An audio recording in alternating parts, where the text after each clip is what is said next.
If you found yourself here today, it's likely because you're looking for a quality budget optic either for using at the range or for your everyday carry. And I might just have an option for you.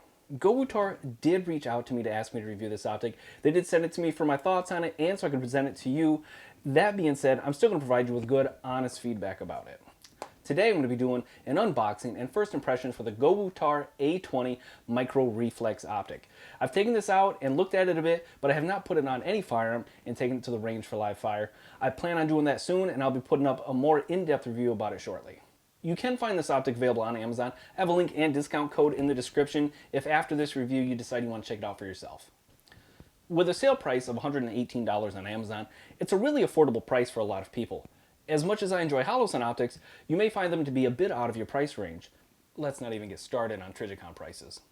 Those high prices tend to offer high quality, but is the high quality related to the price or the name? And can you find a quality optic for an affordable price? Enter the A20 Micro Reflex sight from GOWutar. You do have a red or green option, so you can choose your preference and find something that you want and works best for you. The box itself is nice, and it came to me well packaged, so I don't think you'll have to worry about it arriving banged up or damaged. Getting into it, you get a real simple owner's manual, but it does a great job of presenting the information in a very direct and concise manner. It's easy to follow and rather straightforward. It comes with a lens cloth for cleaning the lens, which is nice to have on hand. Using something like your shirt or a towel or a rag to wipe it off might scratch your lens, so if you are particular about keeping your things nice, you'll want to pack this in your range bag. It comes with 2 wrenches, which are used to mount your optic and make your windage and elevation adjustments. It does include different length screws for mounting to different pistols. The manual does not elaborate on which screws are for which pistols though. They do include a CR1632 battery, and they say this battery can last up to 50,000 hours with the shake-awake technology they've included with this optic. But that also depends on your brightness settings. In reading the manual, it looks like this is a standard feature as it doesn't have any details on how to disable or enable it. It just says the optic must be powered on to use the shake-awake. Grabbing the optic out of the box, it comes pre-mounted to the Picatinny, and this appears to be how they zero the optic at the factory. But they don't tell you what it was zeroed at, so make sure you validate your zero at your preferred distance before calling it good to go. It does come with a rather nice cover, so if you're throwing this in a bag to go to the range or putting it up for storage, you can throw this on and make sure your dot is protected from any jostling around or light bumps. When you take the cover off, first impressions are honestly good. It has a good weight to it, and it is made of 7075 aluminum, which is the same material used with the Holosun 507C to give you a comparison. The finish is really nice and consistent across the whole body of the optic. On the left side are the controls. To turn it on, press on the up button, and to turn it off, you press and hold the down button for 3 seconds. The buttons themselves feel really good, and the clicks themselves are very positive. They take a firm press to manipulate, but they have a very nice and audible click. They definitely didn't skip on quality with the buttons. GOWutar did the one thing I really like and prefer. They put the battery on top of the optic and not underneath it. This means you don't have to take it off to change your battery, which means you don't have to re-zero your optic after you put the fresh one in. It's also not hard to access, which is nice, and you can use the tool that came with the optic, or if you have star bits laying around, you can use that too. This has 10 illumination settings, 8 for daylight and 2 for use with night vision. And the dot does get really bright. They asked if I prefer red or green, and I asked for the green dot, and I honestly don't think I'm going to have a difficult time seeing the dot on the range. If you guys don't mind, I want to take a moment to give a shout out to Next Belt. They've become a recent friend of the channel, and I've used their belts for quite a while. I've been using this EDC belt, and it's a perfect fit for appendix carry. I've used this belt for over a year, and it's still in great shape. If you're looking for a new belt, I have a link in the description for you. One thing you might have noticed is that there's no anti-glare coating on the front of the glass.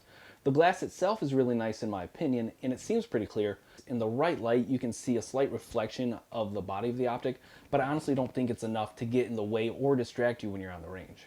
There is a very small magnification, but it's not a lot. You can notice it if you're looking for it. However, I think it's so small you won't see it under live fire, and it certainly won't get in the way of your ability to shoot accurately. For your windage and elevation adjustments, you can use the tool that comes with the optic, or if you have a small flathead screwdriver, you can adjust it that way as well. They have a bit of an audible click, but not much, and it doesn't translate into a tangible click. You don't feel it click when you're making adjustments, but is it that big of a deal? I don't know. That's really up to you. The adjustments themselves are 1 MOA per click though. The owner's manual does say there's a very small parallax, so it's not parallax free. Parallax free means that regardless of how you move your head or your eye around the optic itself, the dot stays put on target. With this, you may see it comes off a bit when you bounce your head around. GOWutar says there's minimal parallax at 33 yards and less than 1 MOA at 100 yards. I don't think it'll be enough to really disrupt your accuracy, but I'll give some more feedback on that after I get it to the range. I mentioned it comes on the Picatinny mount, but you can take it off and mount it directly to your pistol if you have an RMR cut. They do use the same footprint, which makes it pretty universal for a lot of different optic-ready pistols or adapter plates you might have already laying around. If you want to see the full review where I take it to the range, hit the subscribe button so you don't miss it, and turn on notifications so you can be alerted when it goes live. Honestly, overall, I've got a good first impression out of the box. It comes with a Picatinny rail, so you don't have to spend extra money if you want to mount it to your AR platform or pistol caliber carbine, but if you're looking for an optic for your EDC, it has one of the most common optic mounting footprints on the market with the RMR footprint, and they give you different sets of screws to mount to various pistols. The dot is bright, no anti-glare, but we'll see how that affects it once we get it out to the range. But the glass looks nice, the buttons are good and have solid clicks, and the whole thing is 70-75 aluminum, so it should be quite durable. The battery tray is on top, which makes it easily accessible without having to unmount it, and that's a must-have in my opinion. I think this is something that brings good quality at an affordable price. If it performs well on the range during live fire, I think I could confidently say it's a good choice for a range toy, home defense, or EDC. But I'm just some guy on the internet, so let me know your thoughts in the comments. Do you try to stay away from budget stuff? Have you had good experiences with GOWutar or similar optics? I'll try to get to everyone because I really enjoy the engagement. I'll catch you guys on the next one.